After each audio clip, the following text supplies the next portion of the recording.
사랑하는 성도 여러분, 요즘 사람들에게 언제 가장 행복하십니까? 라고 물어보면 어떤 대답이 돌아올 것 같습니까? 어떤 분은 이렇게 대답할 것입니다. 로또 1등에 당첨되면요. 또 어떤 분은 병원에서 건강하다는 말을 들을 때요. 그리고 어떤 분은 이렇게 말할 것입니다. 우리 아이가 대학에 들어갔을 때요. 아마 대답은 다양할 것입니다. 그런데 오늘의 성경의 말씀은 전혀 다른 대답을 줍니다. 다윗은 말하고 있습니다. 허물의 사함을 받고 죄가 가려진 자는 복이 있도다. 진짜 행복은 돈이 많을 때도, 건강할 때도, 성공할 때도 아니라 죄가 용서받을 때라고 선언하고 있습니다.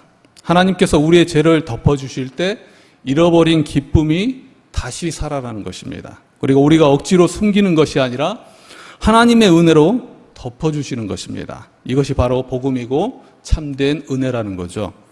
혹시 죄와 벌이라는 소설을 아십니까? 여기서 보면 주인공은 아주 젊고 똑똑했지만 절망 속에서 끔찍한 죄를 저지르고 말았습니다. 그는 큰 목적을 위해서라면 이 정도 죄쯤은 괜찮지 않을까 라면서 스스로 자신을 합리화했습니다. 그러나 그 순간부터 그의 영혼은 자유를 잃기 시작했다는 거예요. 겉으로 평범하게 사는 듯 했지만 마음은 죄책감과 양심의 가책 때문에 억눌려 살아야 했습니다. 결국 그는 그 짐을 견디지 못해서 스스로 벌을 선택했습니다. 그리고 그 고백과 회개를 통해서 비로소 새로운 삶을 살아갈 수 있었습니다. 이 이야기는 우리에게 죄가 얼마나 무겁고 또 두려운 것인지, 또 용서가 얼마나 놀라운 자유를 우리에게 주는지 그렇게 보여줍니다. 사람은 재산과 명예와 성공을 다 가져도 죄의 짐 앞에서는 결코 편안할 수가 없습니다. 죄가 우리들에게 있다면 결코 편안할 수 없다는 거죠. 그러나 죄 사함을 받으면 세상에 아무것도 없어도 마음 깊은 곳에서 자유와 행복을 누릴 수가 있습니다. 오늘 말씀은 바로 죄와 벌의 이야기처럼 우리의 인생을 억누른 죄의 짐과 그 죄의 짐을 풀어주시는 하나님의 은혜에 관한 말씀입니다. 우리가 함께 묵상할 본문은 시편 32편입니다. 이 시는 다윗의 시인데요. 다윗은 이스라엘 역사상 가장 위대한 왕이었고 또 하나님께서 직접 내 마음에 합한 자라고 그렇게 부르신 인물입니다. 그런데 그 다윗에게도 인생의 가장 깊고 어두운 순간이 있었습니다. 그것은 전쟁에서 패배했을 때가 아니었습니다. 그리고 사울을 피해서 블레셋 왕 아기스에게 피했을 때, 또 목숨을 건 위기상황을 피하기 위해서 미친 척할 때, 그때도 아니었습니다. 그 어둠은 바로 죄로부터 왔다는 거죠. 그는 밧세바와 간음하고 그것을 숨기기 위해서 그녀의 남편 우리아를 죽게 만드는 끔찍한 죄를 저질렀다는 거예요. 그 죄로 인해서 다윗의 영혼은 메말랐고 또 마음은 무너지기 시작했습니다. 하지만 하나님께서 죄를 고백하게 하시고 또 용서를 받았을 때 그는 다시 일어설 수 있었습니다. 그때 다윗은 참된 자유와 복을 노래할 수 있었습니다. 그것이 바로 오늘 시편 32편이라는 거예요. 오늘은 먼저 1, 2절의 소두는 잠시 접어두고 3, 4절부터 우리가 한번 봤으면 좋겠습니다. 사랑하는 성도 여러분, 사람이 죄를 짓고 나면 가장 먼저 하는 일이 무엇일까요? 감추는 것입니다. 핑계를 대고 합리화하고 또 애써 잊어버리려고 합니다. 그러나 그것은 자유가 아니라는 거죠. 아무리 감추려고 해도 사람들은 속일 수 있습니다. 그렇지만 전능하신 하나님은 속일 수 없다는 거예요. 오히려 더 깊은 고통이 다가오게 된다는 거예요. 오늘 3, 4절의 말씀을 다 같이 한번 읽어보겠습니다. 내가 입을 열지 아니할 때에 종일 신음함으로 내 뼈가 새하였도다. 주의 손이 주야로 나를 누르시오니 내 진액이 빠져서 여름 가뭄에 마름같이 되었나이다. 셀라. 다윗은 시편 32편에서 죄를 숨겼을 때 고통을 이렇게 고백하고 있습니다. 종일 신음했다. 뼈가 새하였다. 또 여름 가뭄처럼 메말랐다. 고통을 느낄 수가 있습니다. 입술은 닫혀 있었지만 마음은 끊임없이 신음하고 있었습니다. 죄책감과 두려움, 또 또 양심의 가책이 그의 영혼을 짓누르기 시작했습니다. 이것은 단순히 마음이 불편하다 그 정도가 아니었습니다. 죄를 그의 깊은 영혼까지 파고드는 고통이 있었다는 거예요. 다윗은 이렇게 표현합니다. 육체적으로는 뼈가 마치 쇠잔의 힘을 잃은 것처럼 여름 가뭄에 풀잎이 시들듯이 생기를 완전히 잊어버리고 정신적으로는 하루 종일 끊임없는 신음 속에 시달려야 했습니다. 무엇보다 영적으로는 하나님의 손이 밤낮으로 자신을 누르는 듯한 그런 압박감에 눌리며 살아가야 했다는 거예요. 저는 이것을 영혼의 감옥이라고 부르고 싶습니다. 죄는 우리를 자유롭게 하지 않습니다. 오히려 우리 영혼을 가두어 버립니다. 아담이 범죄한 이후에 하나님을 피해서 숨어버린 것처럼 끝내 도망자가 되고 만다는 거예요. 그러나 도망치면 도망칠수록 자유가 있는 것이 아니라 더 큰 불안과 고통이 마치 감옥처럼 그의 영혼을 감싸버린다는 거예요. 더 무서운 것은 죄를 감출수록 더 깊은 죄로 빠져든다는 사실입니다. 죄를 숨기는 것은 치료하지 않은 상처를 덮어두는 것과 같습니다. 겉으로는 괜찮아 보일지 몰라도 속에서는 계속 썩어가고 있는 거예요. 고통이 계속되고 병은 더욱더 깊어지는 것입니다. 어떤 이유도 죄를 정당화할 수 없습니다. 어쩌면 나는 그래도 정의롭게 살아가고 있겠지라고 생각하는 분이 있을 수 있습니다. 그러나 우리가 행한 죄만큼 벌을 받아야 한다면 이 세상에서 살아남을 사람은 단 한 명도 없습니다. 사람은 누구나 죄인입니다. 누구나 죄와 수치와 죄책감 속에 살 수밖에 없는 존재였다는 거예요. 사람의 힘으로는 이 죄를 전혀 씻을 수가 없습니다. 아무리 목욕을 한다 할지라도 이 죄는 씻을 수 없다는 거예요. 죄만은 씻을 수 없다는 거예요. 그런데 우리는 알고 있습니다. 놀라운 복음의 소식이 우리에게는 들려왔습니다. 죄는 우리의 힘으로는 결코 해결할 수 없지만 하나님께서 그 죄를 덮어주시는 것입니다. 우리를 깨끗하게 씻을 수 있는 단 하나의 길을 우리들에게 보여주신 거예요. 그것은 예수 그리스도의 보혈입니다. 아멘. 그 보혈만이 우리의 죄를 사하고 더 이상 우리를 정죄하지 못하게 한다는 거예요. 그렇다면 질문은 이것입니다. 그 보혈의 피로 죄를 씻기 위해 우리는 무엇을 해야 할까? 오늘 말씀 5절을 다 같이 한번 읽어보겠습니다. 내가 이르기를 내 허물을 여호와께 자복하리라 하고 주께 내 죄를 아뢰고 내 죄악을 숨기지 아니하였더니 곧 주께서 내 죄악을 사하였나이다. 셀라. 드디어 다윗의 삶에 전환점이 찾아왔습니다. 그렇게 고통받던 그가 전환점이 찾아왔다는 거예요. 그런데 그 전환점은 어떻게 이루어졌느냐? 그의 자복함으로 이루어졌다는 거예요. 내 허물을 여호와께 자복하리라. 이제는 변명하지도 않고 감추지도 않고 솔직히 자신의 죄를 인정했습니다. 그런데 그는 놀라운 일을 겪기 시작해요. 다윗은 이렇게 고백합니다. 곧 주께서 내 죄악을 사하셨나이다. 그 순간 하나님의 용서가 임했다는 거예요. 오래 기다리게 하지 않으셨습니다. 충분히 벌을 받은 뒤도 아니었습니다. 그냥 그 죄를 고백하고 나서 그리고 하나님께서 그 말씀하신 그것을 이루고 나서 그 순간에 하나님은 그 죄를 용서하셨다는 거예요. 사랑하는 성도 여러분, 이것이 바로 은혜입니다. 우리가 죄를 숨기면 마음은 감옥이 됩니다. 그러나 죄를 하나님께 고백하면 그 순간 감옥의 문이 열리기 시작한다는 거예요. 그러나 죄를 가진 사람들에겐 그거는 너무 두려운 일일 수 있습니다. 그러나 용기를 내야 된다는 거죠. 자유가 찾아옵니다.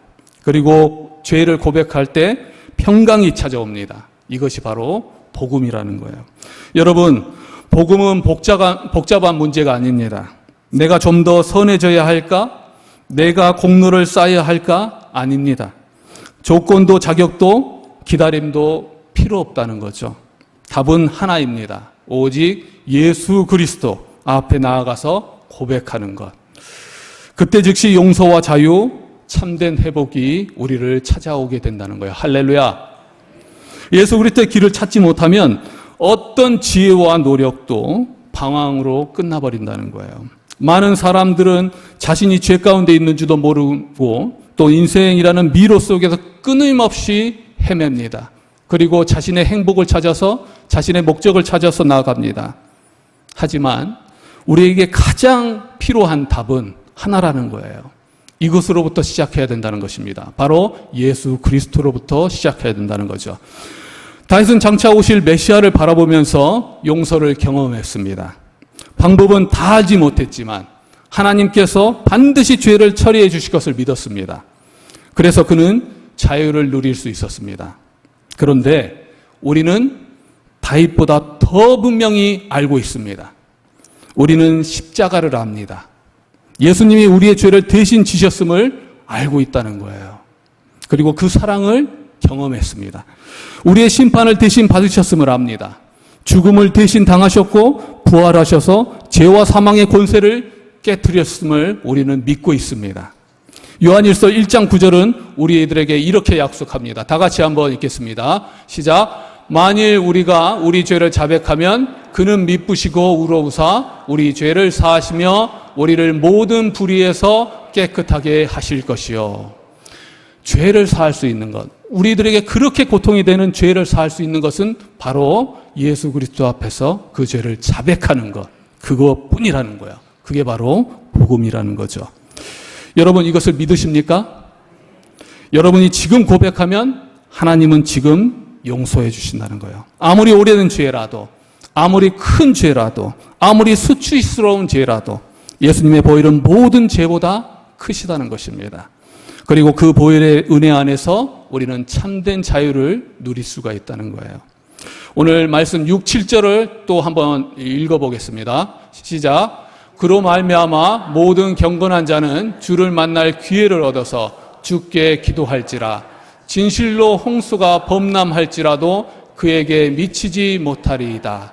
주는 나의 은신처이오니 환난에서 나를 보호하시고 구원의 노래로 나를 두르시리이다. 아멘.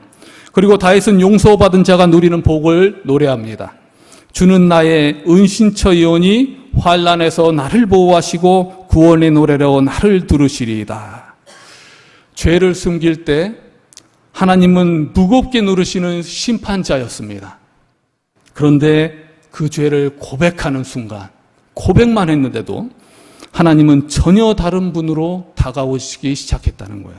이제 하나님은 심판자가 아니라 도리어 은신처이자 피난처가 되셨습니다. 예전에는 죄 때문에 하나님을 피해서 숨어야 했습니다. 그러나 이제는 하나님 안에서 숨을 수 있게 되었다는 거예요. 하나님이 가장 안전한 곳, 든든한 피난처가 됐다는 거예요. 이것이 바로 죄사함의 복입니다. 사랑하는 성도 여러분, 환난이 몰려와도 또 오늘 본문의 말씀처럼 홍수가 벌람해도 하나님 안에 거하는 자에게는 결코 미치지 못합니다. 죄사함을 받은 자에게는 더 이상 두려움이 다스릴 수 없다는 거예요. 대신 마음에서 새로운 노래가 흘러나오기 시작합니다. 절로 나오는 노래입니다. 우리가 기쁠 때 콧노래가 나오잖아요. 그것처럼 절로 나오는 노래라는 거예요. 이제는 단순한 즐거움의 노래가 아닙니다. 구원의 찬양입니다. 죄가 사해졌다는 기쁨, 하나님 안에 거한다는 평안, 영혼의 자유를 얻었다는 감격이 찬양이 되어서 울려 퍼지기 시작하는 거예요. 이것이 바로 죄사함의 열매입니다. 죄를 고백할 때 주어지는 은혜는 우리를 기쁨으로 그리고 찬양으로 이끌게 된다는 거예요. 오늘 8, 9절의 말씀을 또 읽겠습니다. 내가 내 갈 길을 가르쳐 보이고 너를 주목하여 훈계하리로다. 너희는 무지한 말이나 노새같이 되지 말지어다. 그것들은 제갈과 굴레로 단속하지 아니하면 너희에게 가까이 가지 아니하리로다. 그런데 그 죄사함의 은혜가 거기서 끝나지 않습니다. 하나님은 용서에서 멈추지 않으십니다. 내가 내 갈 길을 가르쳐 보이고 너를 주목하여 훈계하리라. 죄사함은 과거를 지우는 것으로 끝나지 않았습니다. 새로운 미래를 여는 은혜가 되었다는 거예요. 하나님의 말씀이십니다. 내가 내 갈 길을 가르쳐 보겠다. 내가 걸어야 할 길을 보여주겠다. 내가 너를 주목하여 지켜보겠다. 여기서 주목하여라는 말은 눈을 고정한다는 뜻입니다. 마치 부모님이 어린아이를 바라보듯이 그렇게 지켜주신다는 거예요. 그리고 인도하시다는 거예요. 죄사함을 받은 자를 한순간도 놓치지 않고 지켜보신다는 것입니다. 우리의 걸음을 살피고 길을 인도하십니다. 전에는 자신의 힘으로 살아가려 했지만 이젠 하나님께서 주목하는 인생이 되었다는 거예요. 그것이 바로 예수 그리스도를 통한 제사함으로부터 시작하는 인생이라는 거예요. 이어 9절에서는 이렇게 말씀하십니다. 무지한 말이나 노새같이 되지 말지어다. 말이나 노새는 재갈과 굴레가 없으면은 통제가 되지 않아서 억지로 끌려다닙니다. 그러나 하나님은 우리를 억지로 끌어가는 분이 아니십니다. 기쁨으로 자발적으로 따르는 자녀로 부르셨다는 거예요. 죄사함으로 끝나는 것이 아니라 곧 전능하시고 위대하신 하나님의 자녀가 되는 그러한 권세를 주신다는 거예요. 죄사함은 단지 우리의 죄가 없어짐으로 끝나는 것이 아니라 새로운 정체성을 우리들에게 주었다는 것입니다. 그것이 무엇입니까? 하나님의 자녀가 되는 권세까지 주셨다는 거예요. 그것은 더 이상 죄의 종이 아니라 하나님의 자녀입니다. 더 이상 사망의 길을 걷지 않고 생명의 길을 걷게 하시는 것입니다. 그리고 더 이상 강제로 끌려가는 인생이 아니라 기쁨으로 순종하는 인생으로 나아갈 수 있도록 해주신다는 거예요. 그것이야말로 진정한 자유의 삶이라는 거예요. 그것은 예수 그리스도로부터 시작한다는 것입니다. 오늘 고린도후서 5장 17절의 말씀을 다 같이 읽겠습니다. 그런즉 누구든지 그리스도 안에 있으면 새로운 피조물이라. 이전 것은 지나갔으니 보라 새 것이 되었도다. 죄사함을 통해서 우리는 새 것이 되었다는 것입니다. 죄사함은 단순히 과거의 잘못을 지워주는 것에서 끝나지 않습니다. 우리를 새로운 피조물로 새로운 미래로 이끄시는 시작이라는 거예요. 회개는 끝이 아닙니다. 새로운 시작이라는 거예요. 죄사함은 새로운 인생, 새로운 길, 새로운 노래의 출발이라는 거예요. 다윗은 또 마지막으로 성도들에게 권면합니다. 오늘 10절하고 11절 다 같이 읽겠습니다. 악인에게는 많은 슬픔이 있으나 여호와를 신뢰하는 자에게는 인자하심이 두루리로다. 너희 의인들아 여호와를 기뻐하며 즐거워할지어다. 마음이 정직한 너희들아 다 즐거이 외칠지어다. 아멘. 악인에게는 많은 슬픔이 있습니다. 여호와를 신뢰하는 자에게는 그러나 인자하심이 두른다는 거예요. 사랑하는 성도 여러분, 시편 32편은 두 가지 삶의 길을 분명히 우리들에게 보여주고 있습니다. 하나는 악인의 길입니다. 그곳에는 슬픔과 고통으로 가득합니다. 하나님과 단절되고 절망과 공허함 속에 죄의 무거운 짐이 그의 인생을 짓누릅니다. 반면에 또 길은 의인의 길입니다. 하나님의 인자하심으로 둘러싸인 길입니다. 마음에는 기쁨과 즐거움이 있습니다. 그리고 입술에는 찬양과 감사가 흘러나온다는 거예요. 영혼에는 구원의 확신이 자리 잡아 있습니다. 여기서 말하는 의인은 결코 죄를 짓지 않은 완전한 사람은 아닙니다.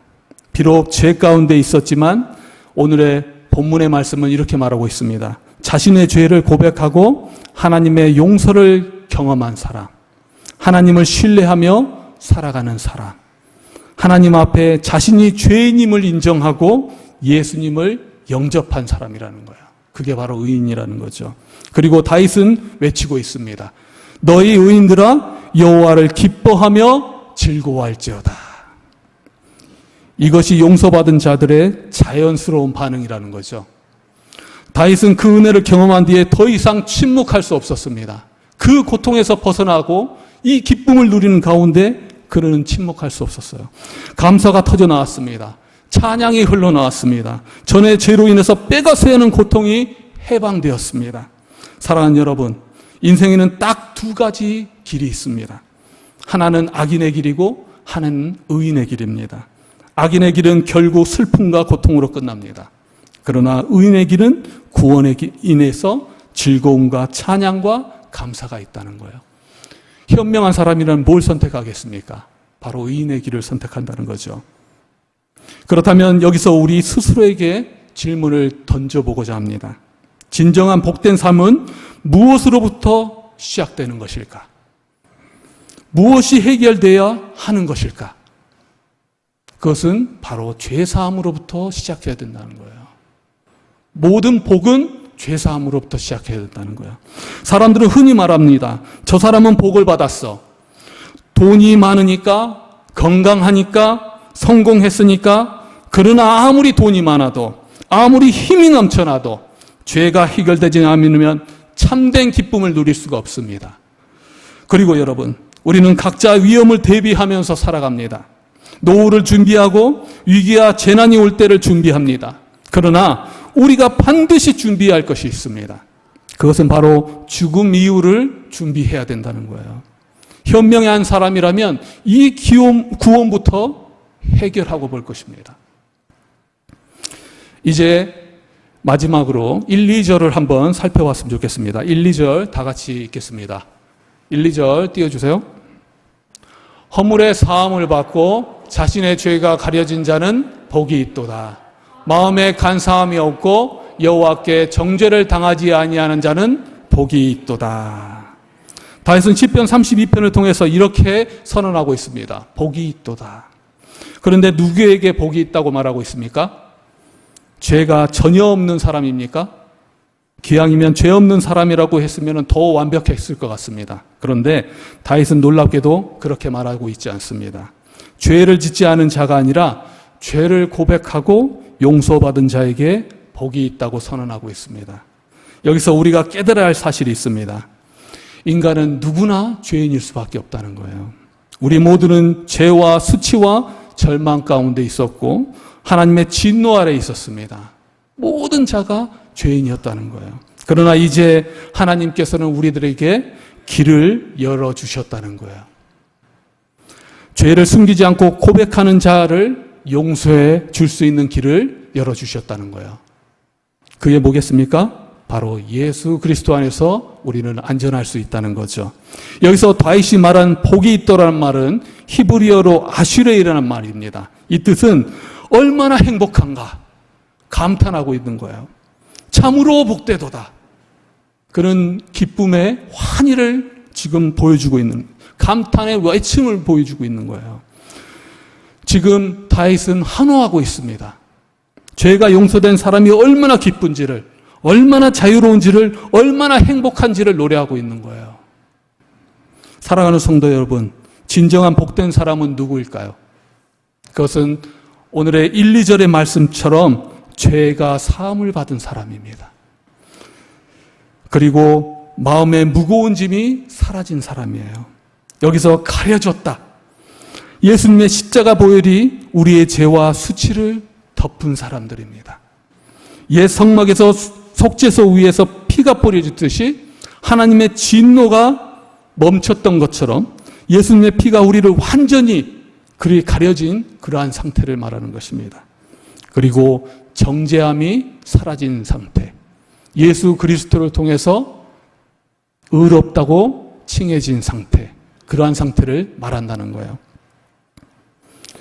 예수님 안에서 죄는 사함을 받고 수치는 덮임을 받고 정죄함이 사라지고 의롭다고 해주십니다.